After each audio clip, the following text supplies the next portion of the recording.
plus proche de la réalité actuelle de la Sainte Famille qui circule parfois sur Facebook, comme Saint Joseph verse son Jésus sur ses genoux ou la Vierge en train d'enfanter.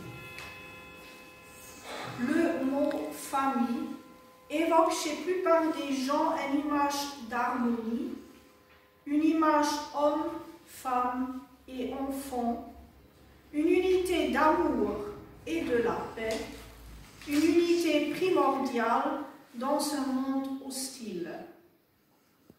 Cette image idéale qui existe dans nos têtes ne représente pas souvent la réalité. Il y en a des familles brisées ou des familles dans lesquelles on ne s'entend pas du tout. Des malentendus entre les époux et avec les enfants. Mais aussi, nous voyons de plus en plus un changement de la forme de la famille elle-même dans notre société.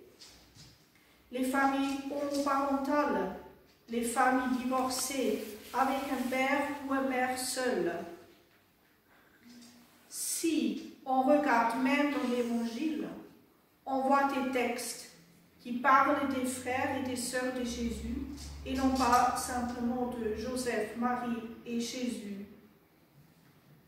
Notre texte d'aujourd'hui parle d'une crise de cette famille sainte, une crise que toutes les familles qui ont un enfant en adolescence connaissent.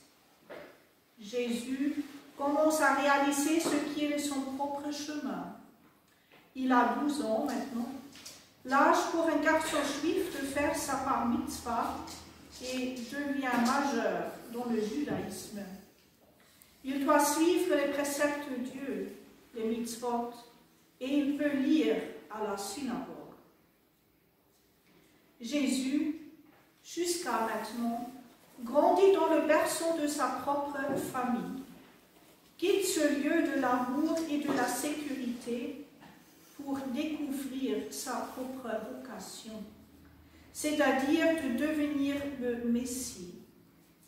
Certes, il aime sa famille, mais il devine qu'il a une autre vocation que simplement suivre le chemin de son père adoptif. Pourquoi donc me cherchiez-vous? Ne savez-vous pas que je dois être dans la maison de mon Père? Répond Jésus à ses parents inquiets, qui l'ont cherché depuis 3 jours. Une réaction typique d'un ado. Il ne comprend pas que ses parents s'inquiètent pour lui. Cette démarche de la découverte de ce que sa propre vocation peut provoquer un manque de compréhension ou des conflits dans les familles. Mais ce décollement est nécessaire pour devenir adulte, pour devenir une vraie personne, pour trouver soi-même. La scène montre bien comme la foi s'enracine toujours dans le réel, dans le quotidien, dans les processus douloureux parfois. C'est aussi la dimension de la croix qui mène au salut de sa propre incarnation comme personne, qui ne veut pas être un simple pochoir de sa famille ou de la société et ses attentes. C'est justement le lieu de la croissance spirituelle et humaine, la transformation intérieure. Mais trouver son chemin, vivre son destin, n'est pas seulement une question des ados, c'est une question pour toute la vie.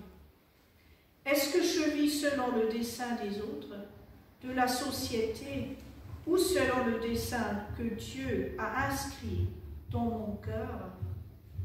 Il y a beaucoup de gens qui découvrent tard dans leur vie qu'ils ont vécu dans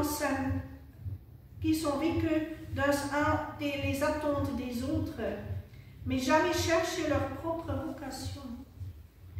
Il y a ceux et celles qui suivent et cherchent leur propre vocation pendant des années.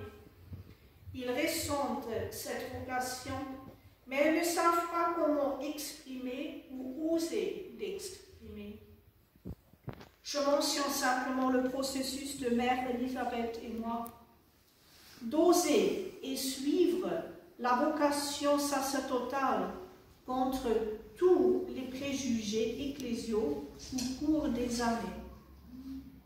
Je souhaite que l'image de la famille sainte ne soit pas celle de la sécurité ou de l'harmonie, mais une famille d'amour réel qui peut supporter ces recherches individuelles, parfois difficiles à comprendre et douloureuses, pour devenir de plus en plus l'image de Dieu d'amour, qui veut simplement que nous puissions vivre selon son dessein inscrit dans nos cœurs.